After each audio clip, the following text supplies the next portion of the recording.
The classic film Jaws was partially based on real-life events from 1916. Let's learn about it on a brand new episode of The Internet Says It's True. Welcome back to this show that you're listening to. It's called The Internet Says It's True. And on this show, we always learn something that sounds like I made it up, but it's really true. This is part of the WCBE podcast experience, available wherever you listen to podcasts. My name's Michael Kent. This is episode 234. So thanks for listening. We've got one of the show's favorite guests on in a little bit. Eric Dittelman will be joining us, and that's a special treat because he is super busy and successful entertainer. So for him to sit down and give us some time is pretty awesome. It's another brand new episode this week. I hope you appreciate that because I have been busier than hell lately, and it took everything in me to get a new story researched and written. One of the ways that you can show that appreciation is by joining the Patreon. Just go to patreon.com/Michael Kent. You can sign up at any level. Basically, you sign up and then you say, hey, I want to be a $1 a month donor or a $5 a month. We have a few people who are doing $10 a month, and when you do that, you get extra bonuses. Every level has its own stuff. So it basically keeps this show going, keeps the lights on, so to speak. When you join, you get 20% off of all the merch that's available on our website, access to extras, ad-free episodes, exclusive videos, show stickers, and more. Once again, that's patreon.com/Michael Kent. Also, keep leaving those reviews. I just checked. We're still at a 4.9 rating. Let's get that up to a solid 5. Super easy to do. You just go to the Purple Podcast app, Apple Podcasts. You go to this podcast, you scroll down, you'll see an area that says tap to rate. Give us 5 stars there and then write a review, and that helps out a ton. With all of that said, let's get on with it and get into this week's story. In May of 2023, 15-year-old Maggie Drozdowski was surfing in Stone Harbor, New Jersey, when she felt a sharp pain on her left foot. Maggie had been bitten by a shark. I was in shock, and I didn't really realize what was going on until I was out of the water.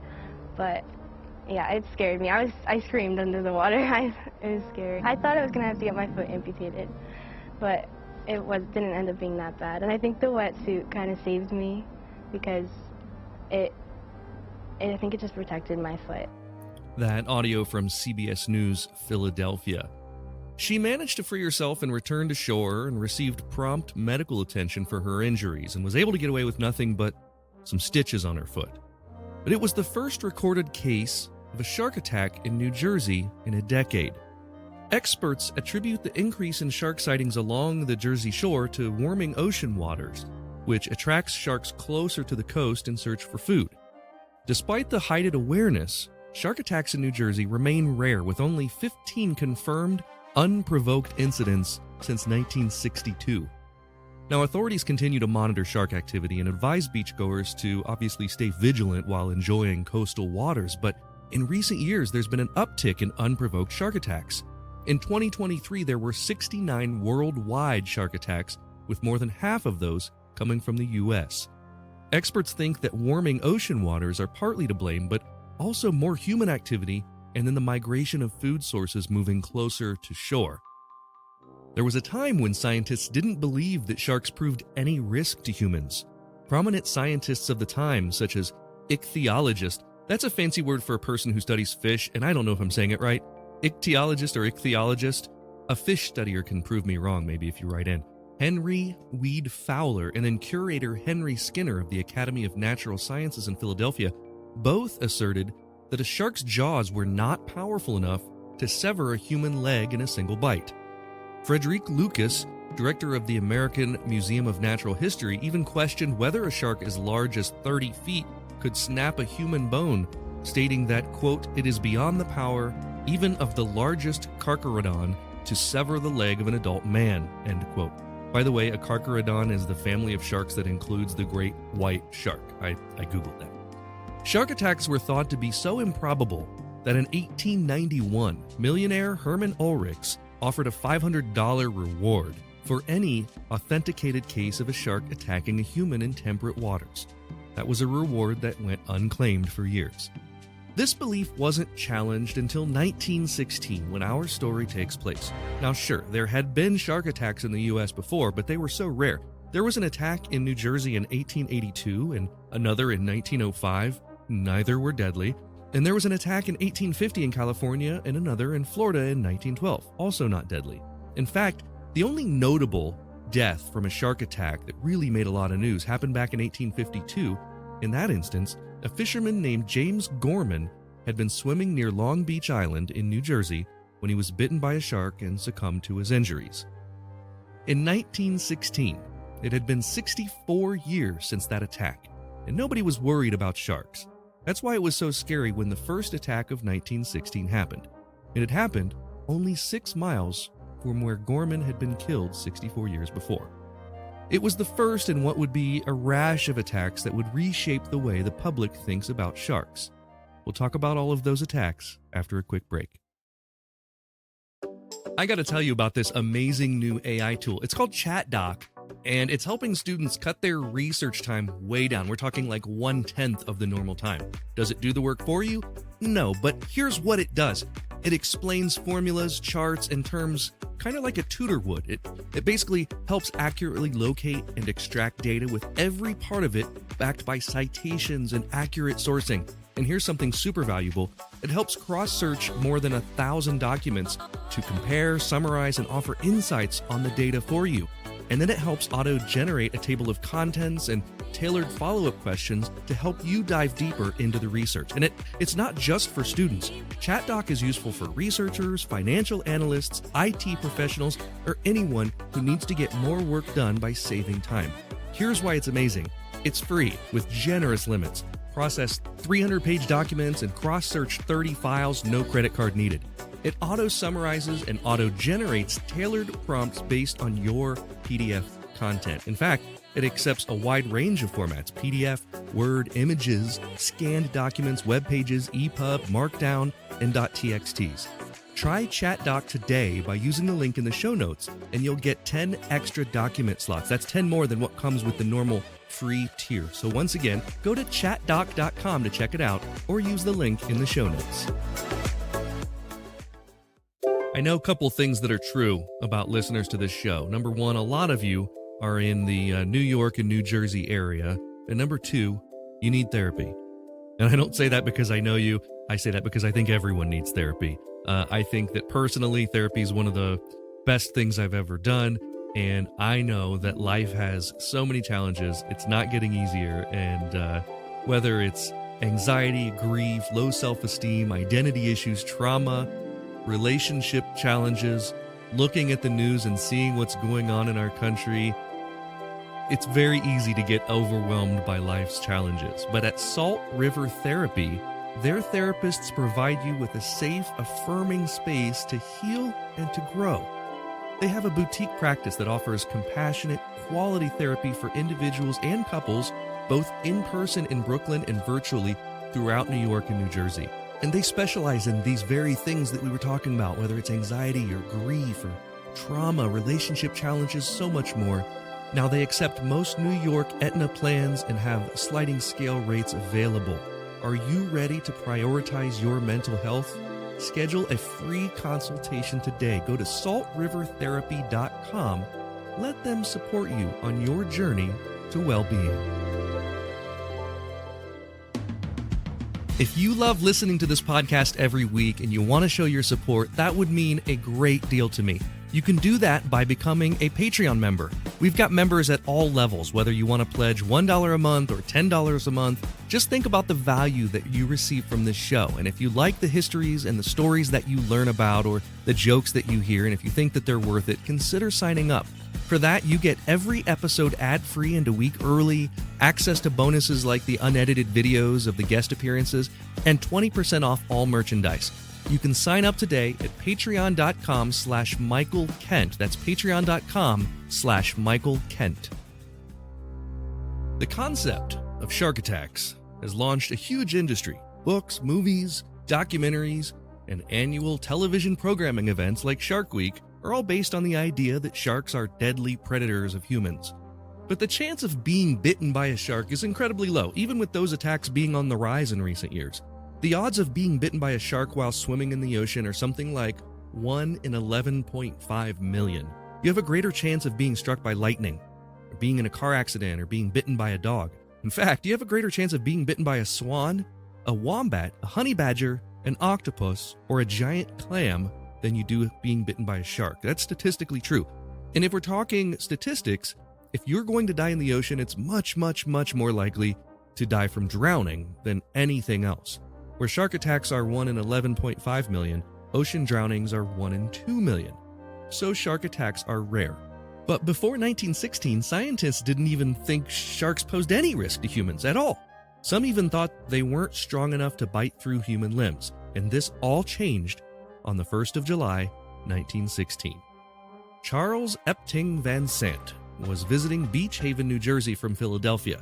He wanted to take a quick swim with his dog before dinner, so he ran out into the waters of the quiet beach community, and that's when he was bitten on both legs by a shark.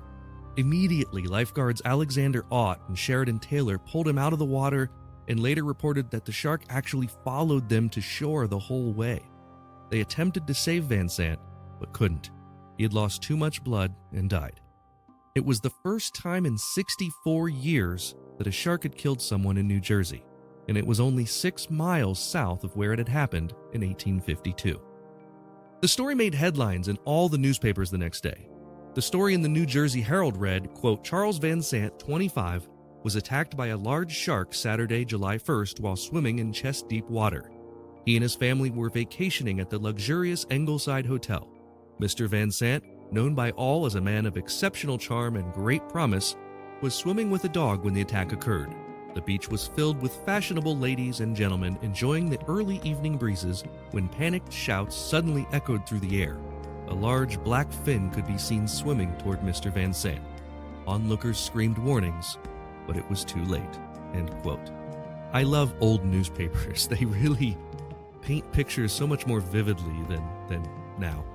The event was tragic, but not enough on its own to create any widespread panic. That is, until 5 days later, when another event occurred an hour north in Spring Lake, New Jersey.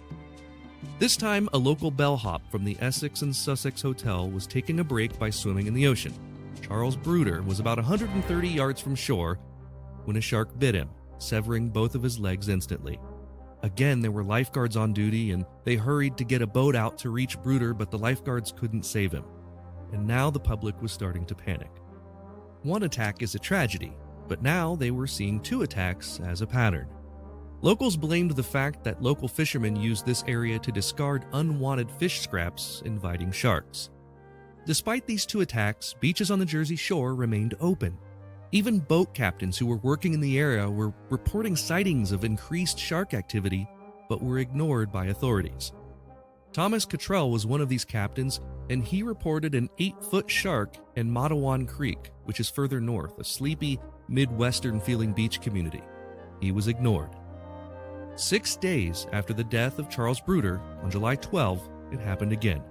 This time in Matawan Creek, the very spot where the boat captain had reported seeing a large shark. An 11-year-old boy, Lester Stillwell, was swimming with friends, and they thought they saw an old log or board floating in the water. But when they saw a dorsal fin, they knew it was a shark. Before they could react, they heard Lester scream and disappear under the water. The boys searched the water for Lester, and even a local businessman, Watson Fisher, dove in the water to help. He thought he located Lester, but was bitten on the thigh by the shark. This caused him to lose Lester and, sadly, his life. He bled to death at the hospital. Lester's body wasn't recovered for 2 more days. The sharks had now claimed 4 victims: Charles Van Sant, the vacationer, Charles Bruder, the bellhop, Lester Stillwell, the child, and Watson Fisher, the man who tried to rescue Stillwell. But there would be one more attack. At Matawan Creek, just 30 minutes after a shark had killed Lester Stillwell and mortally wounded Watson Fisher, Joseph Dunn was swimming in the ocean. He was a 14-year-old boy who was swimming near the same area as Lester and his friends, an area known as Wyckoff Dock. He felt the shark bite his leg and knew exactly what it was. He said he could actually feel his leg going down the shark's throat. When he tried pulling his leg out, the shark held on, stripping the skin off of his left leg. In the newspaper, Joseph was quoted as saying, quote, "Don't tell mother," end quote. Of course, we have these quotes because thankfully Joseph Dunn made it to St. Peter's University Hospital in time to save both his leg and his life. Now, the community knew they had messed up by ignoring the sea captain the previous Sunday, but they were taking it seriously now. I'm reading the following from Evening News from Perth Amboy, New Jersey. Quote, believing that they have caught a glimpse of the shadow of the big man-eating shark which caused the death of a boy, inflicted fatal injuries to a man, and injured another boy here yesterday, searchers here for the body of the boy victim are completing plans to dynamite the big fish. They confidently believe that the shark is in about the same spot where it made its death-dealing attack yesterday afternoon. The discovery was made about 11 o'clock this morning when the tide became very low. It is believed that the shark is still in a hole in the bottom of Matawan Creek." End quote. And that's what they tried to do. They dropped dynamite into the waters throughout the next several days to no avail. But on July 14, a taxidermist and former Barnum and Bailey lion tamer, Michael Schleiser, caught a shark just a few miles from Matawan Creek. It was 7.5 feet long and nearly sank the boat while he was catching it. He beat it to death with an oar and was able to drag it to shore. It was a great white shark, and when he opened the belly of the beast, he found what were believed to be human remains. This was the last of the New Jersey shark attacks of 1916. The fact that Joseph Dunn had lived, combined with seeing a photo of the man-eater hanging dead from the docks, was enough to help calm the nervous visitors to New Jersey's beaches. For now, the threat was over. There were some weird fringe theories from the public. Some people who still didn't believe sharks could do this thought that the shark attacks came from sea turtles. Let me repeat that. There were people who thought sharks couldn't have done this, but sea turtles could have. Another wild theory follows something we talked about in last week's story. Some people put forth the idea that sharks had grown fond of the taste of flesh in the waters of the Atlantic where the war was happening thousands of miles away, and had followed German U-boats to the waters of America where they continued looking for more human flesh to consume in the water. This is a pretty interesting snapshot of the fears and insecurities of Americans during the First World War. But this largely reshaped how people thought about sharks. Most people knew the sharks were responsible. There were nationwide shark hunts. People questioned whether one shark was responsible or multiple man-eaters. The scientific community was forced to reevaluate their understanding of shark behavior and acknowledge that sharks could indeed pose a danger to humans. Ichthyologist Hugh McCormick Smith acknowledged the dangerous nature of certain shark species. He wrote in the New York Star Eagle that some sharks were, quote, harmless as doves and others the incarnation of ferocity, end quote. He specifically highlighted the great white shark. This shift in scientific perspective marked a significant turning point in the understanding of shark behavior and their potential danger to humans. And another thing came from this: a fascination with shark attacks that has spawned movies, films, books, and television ever since, including the most famous piece of work surrounding shark attacks, the 1975 Steven Spielberg thriller Jaws. A shark is attracted to the exact kind of splashing and activity that occurs whenever human beings go in swimming. You cannot avoid it. You're gonna need a bigger boat. The screenplay came from Peter Benchley and Carl Gottlieb, and Benchley credited the 1916 New Jersey shark attacks as a major inspiration for the film in multiple interviews. People have pointed out similarities between the two stories, and even if Jaws was simply based on lore surrounding the idea of shark attacks, that lore was largely created, or at least inspired, by a period of 14 days in July of 1916 when the world was shocked by a rash of deadly shark attacks. The internet says it's true.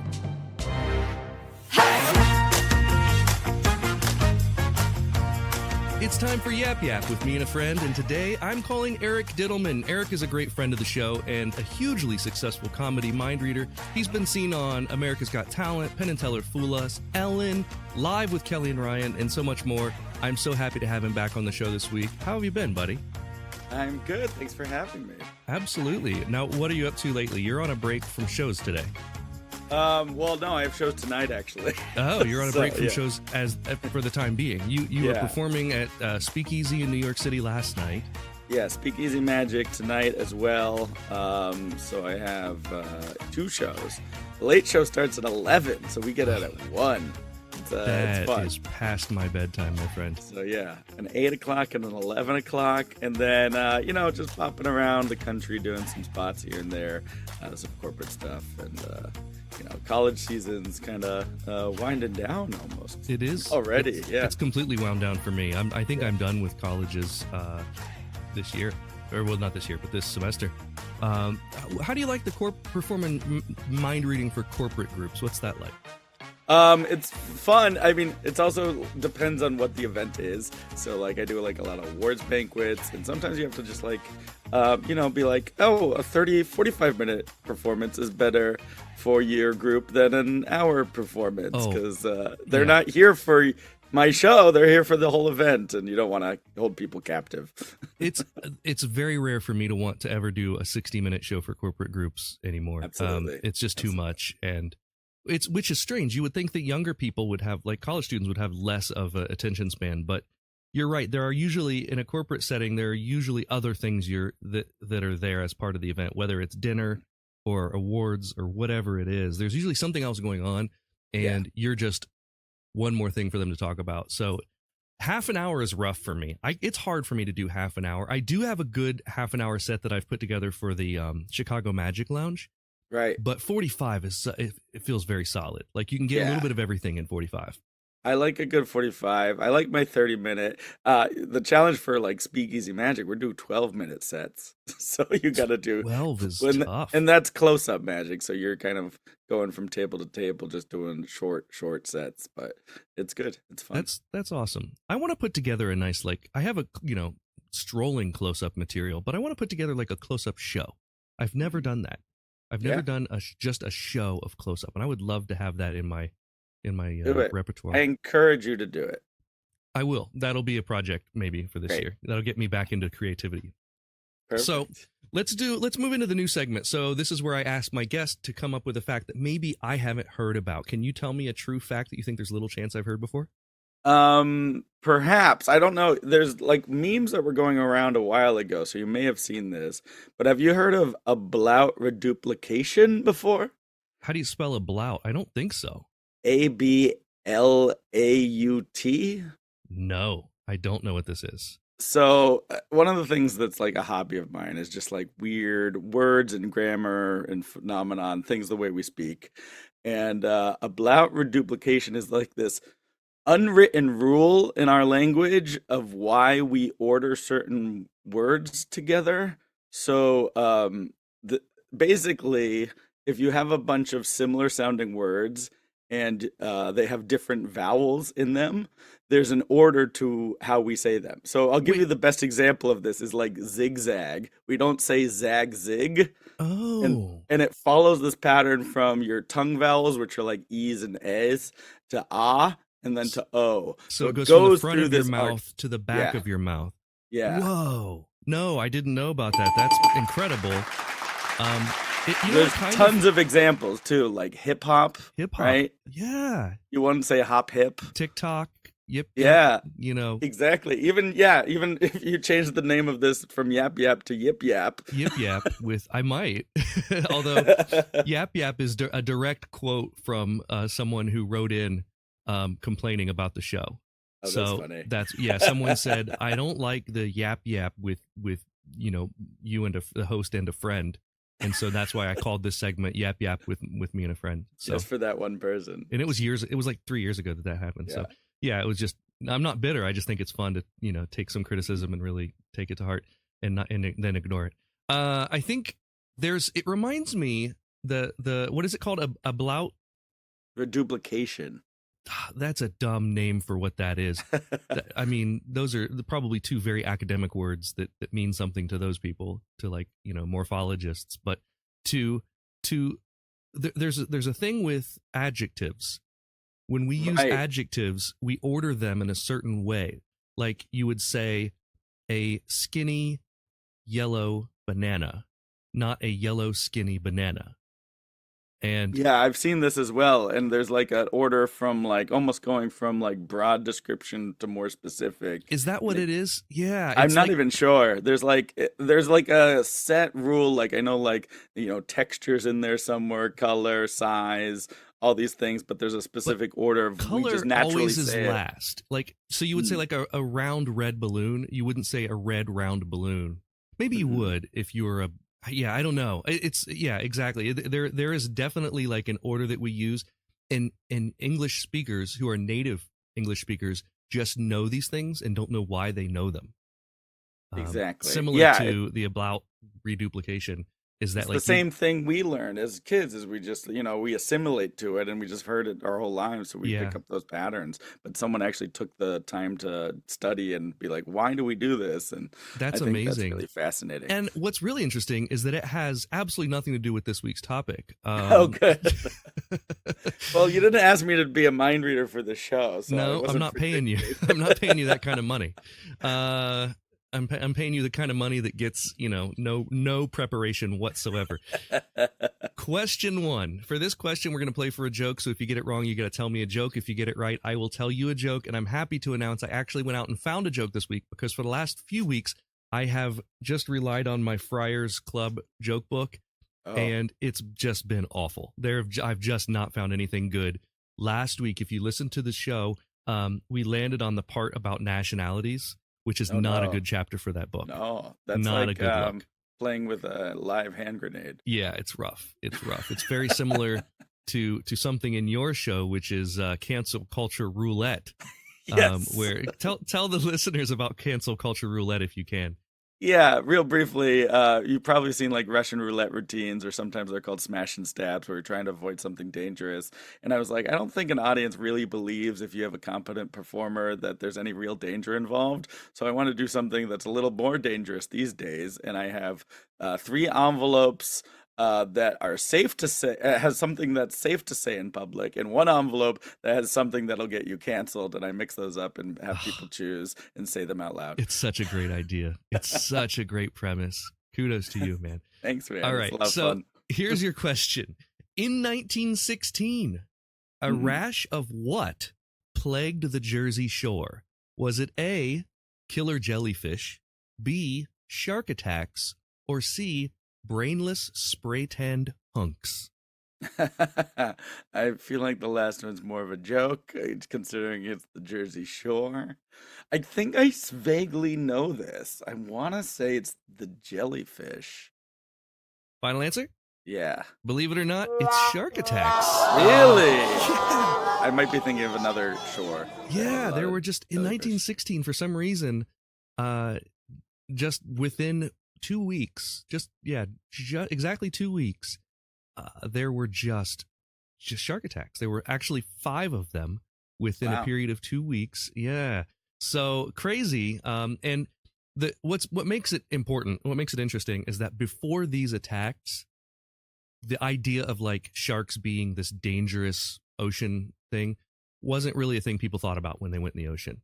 Even like people who studied fish, ichthyologists, didn't think that sharks could really like have the strength to really kill humans. I mean, you could die from blood loss, but they didn't think you could like remove a limb, because that hadn't happened. So, or at least not reported. It probably had happened, just hadn't been reported. So it really changed how scientists thought about sharks in terms of their danger, but also it's what kind of was the synthesis of Jaws. Like the guy who wrote Jaws, 1975, kind of was talking about this story in a way. There were boat captains who had seen the shark, and the townspeople that didn't listen when they reported it, and a little boy, and there were people that got killed. Pretty nasty story, but right. Wow. Well, then Jaws went on to create its own panic. Exactly. Yeah, and when you think about like our association, like humans' association with sharks, that's the first thing people think of, is that they're this like dangerous predator. But the likelihood of getting bitten by a shark is incredibly, incredibly small. So, but I still think about it when I swim in the ocean. Yeah. Have you like seen a shark at the aquarium though? They look so derpy. Some of them do. Yeah. Great those white hammerhead ones. Oh, look yeah. at those guys. I don't even God, understand how that's a being. They do. They look like they're just swimming around going, they do. Derpy is a good word for sharks. I've seen sharks in the wild, in the Indian Ocean. Mm. That's the only place I've ever actually seen sharks is in the Wow. Indian Ocean. Yeah. Yeah. Oh no, I've seen sharks from a cruise ship too, but that doesn't count. I've seen them in Shark Week, and that's Yeah. about it. Like, think about Shark Week. All of Shark Week is predicated on the fear of sharks, not necessarily on, like, if sharks were just, harmless, there wouldn't be Shark Week. It wouldn't be interesting. Correct. Right. All right, do you have a joke? Sure. Yeah, I don't remember which jokes I've told on your podcast before. It's but, okay. It's been a while since you've been on, so people probably don't remember anyway. I'll just go with an old standby. An egg and a sausage are in a frying pan, and the sausage turns to the egg and goes, "Boy, it's hot in here." And the egg goes, "Oh my God, a talking sausage!" I love those. I love the anti-jokes. It's the best. Now, since I did find one, I'll read it. Sure. Is it from the nationality section of the Friars Club? It is not. Okay, I just Googled good. shark jokes and I found this one that made me laugh. Most of them were puns. This one was not. A shark mom is teaching her baby shark how to attack and eat a human who's swimming. She says, "See that human? Now we're going to feed. You first go toward him swiftly and pass by him, but then you circle back." And baby shark says, "Okay." Mama says, "Now again, you charge him a second time, but then you pass by and you circle back." Baby shark's like, all right. And mom says, "And now you go at him full speed, mouth open, but then you pass by him and circle back." Baby shark's like, "This is ridiculous. I'm hungry. I don't want to waste my time any longer." Mom says, "Fine. Enjoy your meal while there's still plenty of shit inside of it." Oh, jeez. Good joke. It's a good joke. Because people poop. Yeah. I can't hear the phrase "baby shark" without thinking of that song. That True. was such It's an ruined. earworm now. Yeah, you can't say baby shark. Yeah, that's true. All right, so for this question, if you get it wrong, you have to post an AI photo of yourself as a shark to your social media. Oh, I better get this right because I am. Yeah, I do. You're not wanna do anti-AI? that. Yeah, I'm not a big fan. I mean, it's useful in certain purposes, but for art purposes, in many occasions, it just looks tacky. I don't I'm know. going to think of it this way. This isn't something that you or I would pay an artist to create. Fair. And there are no stakes. Like, it means nothing. Yeah. So, and Okay. also, but I will, if you just want to go on like, what's the really bad, like MS Paint? Oh yeah, Make- I'm happy to do that. yeah. Take a photo of yourself and maybe, draw a shark around it. Like you're a shark. I don't know. Photoshop. Yeah, If you want to Photoshop it, I'm totally fine with that. Gotcha. If you get it right, I'll do the same. Great. What is the most common species involved in unprovoked shark attacks on humans? Is it A, a tiger shark, B, a great white shark, or C, a bull shark? Oh, This is probably the hardest one in the group. yeah. So I feel like you would expect to say great white shark because that's like the most famous one that people think, especially with like Jaws and all that stuff. Tiger sharks, they're like tiny, I think, and I feel like they do a lot more nipping. And a bull shark, I don't know, would it charge at you if you like have a red flag? I get it. I'm gonna go with tiger shark, I believe. The answer, great white shark. Really? So it is the most popular one. Well, Okay. here's the thing. So bull sharks. I thought you were being tricky, I Michael. know. It is a hard question because bull sharks are considered to be more deadly. They're also more aggressive, but they have less recorded attacks. Gotcha. So because like when I've been like in the Indian Ocean, I saw black tip sharks, but they told me not to swim where I was because of the bull sharks. The bull sharks are the ones that were killing people in that area. The water was very warm. Bull sharks aren't afraid of humans. They come right up. They're super aggressive. But great white sharks are responsible for the most the most confirmed unprovoked attacks on humans. They're more curious. They're bigger, and they are more plentiful in coastal waters. So they come in contact with people more often. Gotcha. So there you go. Yeah, Wow. great white shark. It seems like a trope or a cliche or whatever, like because that's what Jaws was, but it really Right. is like they're the most attacking. All right, question. I think I would have guessed that, by the way, if you didn't say this is the most difficult question. Ah, damn it! I'm sorry. I did not mean to do that. No, it's okay. Don't listen to anything I say before or after the questions. I'm playing the quiz master, not the actual questions. Yeah, don't play the quizmaster. The quizmaster made this stuff up this morning. The photo that you upload of yourself, if you don't use AI, I think that you should say, I didn't use AI for this. And the Yeah. worse it is, and the more evident that it is not AI, the funnier that is. It's only gonna go on my story, is all I'm saying. That's fine. I'm okay with your Just the story. Okay, Yeah, good. I'm okay with it. Question 3.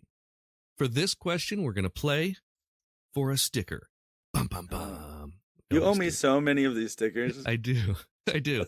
And I've seen you multiple times since then, and I still haven't given you It's stickers. fine. It's But okay. next time I see you, stickers for you. Fair. You can stick them on things. Which of these waters is typically safest from sharks? Safest now, okay? So which one of these would you like to swim in if you don't want to get attacked by sharks? A, shallow, clear tropical lagoons. B, murky river mouths. Or C, deep coastal drop-offs. I was hoping one of the answers was going to be like a backyard swimming pool. That's true. I'm pretty sure there's no sharks in Or- most of those.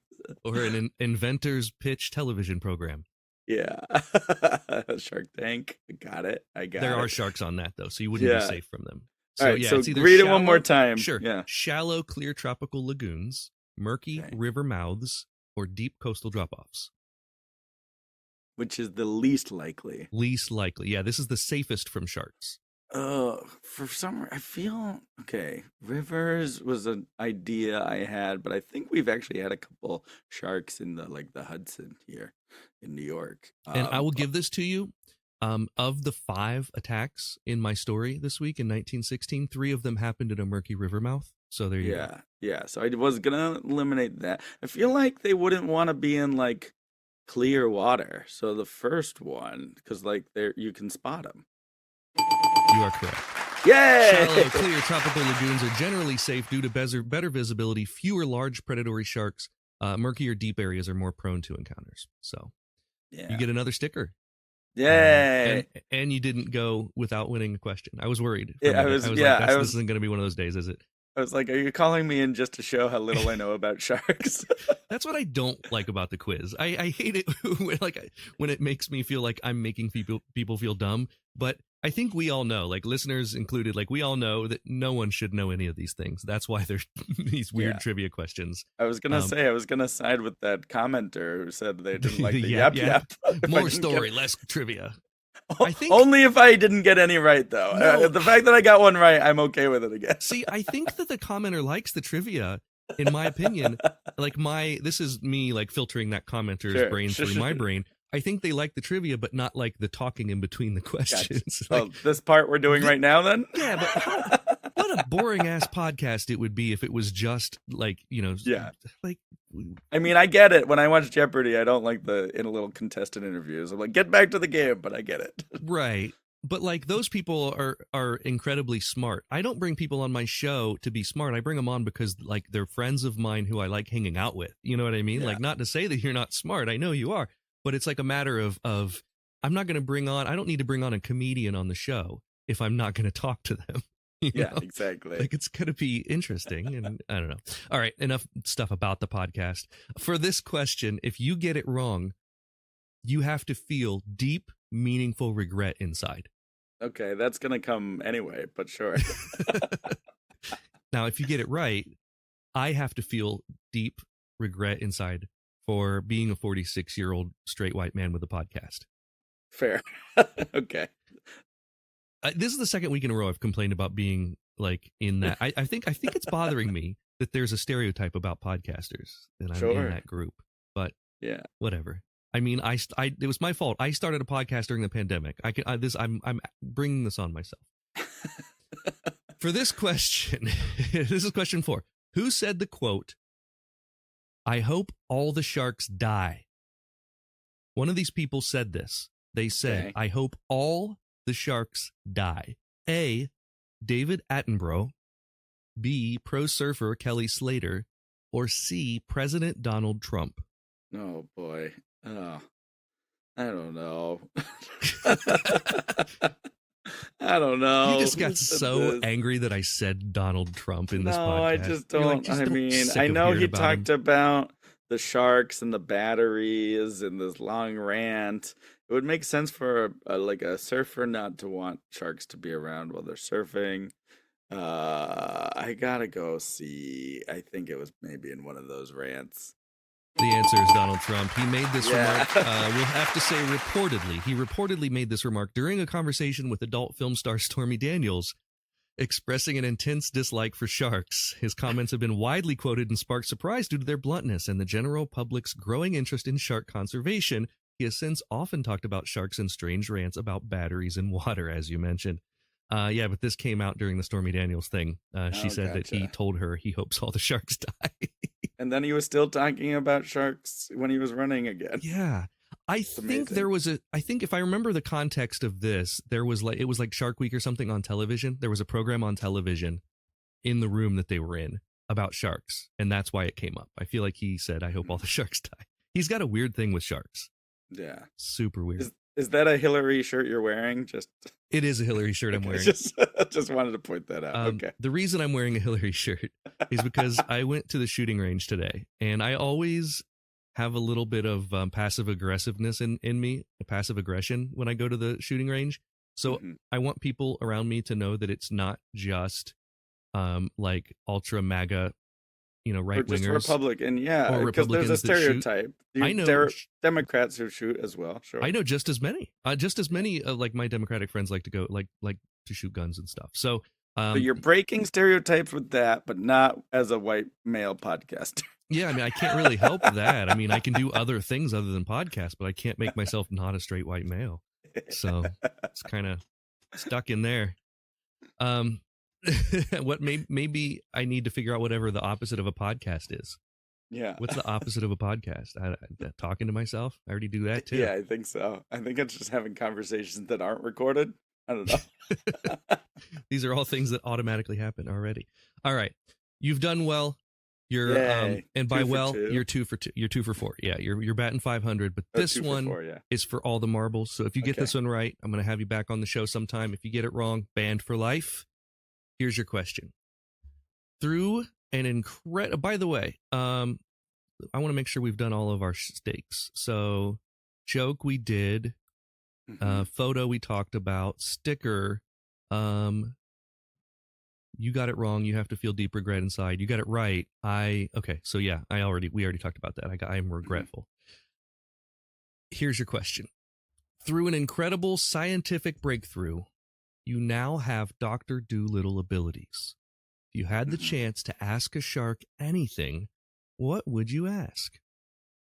I would ask, what's it feel like to have a swim bladder?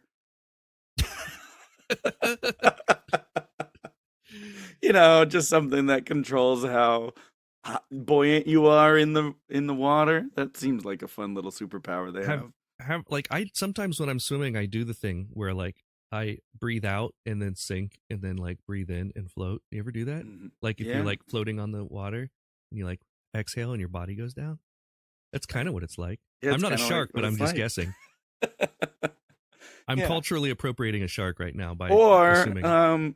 I would ask if you were to brush your teeth, how long would that take since you have multiple rows? Yeah. Here's what I would ask it. I would say, what are you doing that keeps you from getting cancer? Oh, yeah. They're a little super. What is the secret? Is that a true thing? Is that part of this podcast? It's definitely a thing that people believe. As to whether or not it's a myth, I don't know. Let's go to the old Google machine. Okay. Do sharks really? Because I also feel it's just like people cancer? Just haven't found sharks that get it. Well, this is the Google AI overview. It says no. The statement that sharks cannot get cancer is false. Sharks do get cancer, and there's substantial evidence to support this. They have lower cancer rates. So maybe that's what I should ask it. There we go. What are you doing? What's your health regimen? Yeah. Are we avoiding caffeine? What are we doing? Yeah. My other question would be, were you a fan of the show Street Sharks, that old classic cartoon that had action figures that were trying to be like Teenage Mutant Ninja Turtles? Look it up. You'll see. It's a forgotten cartoon. You have just awoken. I completely forgot about Street Sharks. Oh man, I even had the toys and I just completely forgot about Street Sharks. These are the questions I'm better at rather than real shark trivia, pop culture shark trivia. Yeah, I'm curious to see, how many sharks watched the internet in the 80s. We know that watched the internet, the television, the morning cartoons. Yeah. We know they were alive because sharks live like forever, basically. So maybe that's why they were coming to the Jersey Shore during that time period, as they were trying to catch some television. Oh, that was before television. But anyway, you get what I say. Yeah, no, 1916 definitely predates street sharks. Oh my gosh. Go check out Eric Dittelman. It's ericdittelman.com. That's Dittelman. And you can find out where he is performing near you. If you're in the New York City area, which I know a lot of our listeners are, check out Speak Easy Magic. That's the McKendrick Hotel?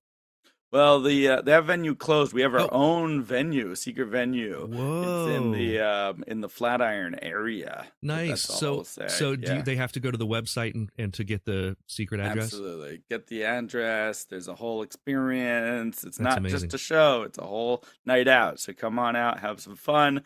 I'm there quite often, not all the time, but whoever's there performing is top notch. So check out them. Also, there was some news on the front possibly coming up for this. We did a little Jokers of Magic tour, and that might be continuing. So I love that. See where we might be performing around the country. I love that. And if you are an avid listener of the show, you also know that at least 2 of the 4 people on Jokers of Magic tour are frequent guests of the podcast. Matt Donnelly is also on that tour.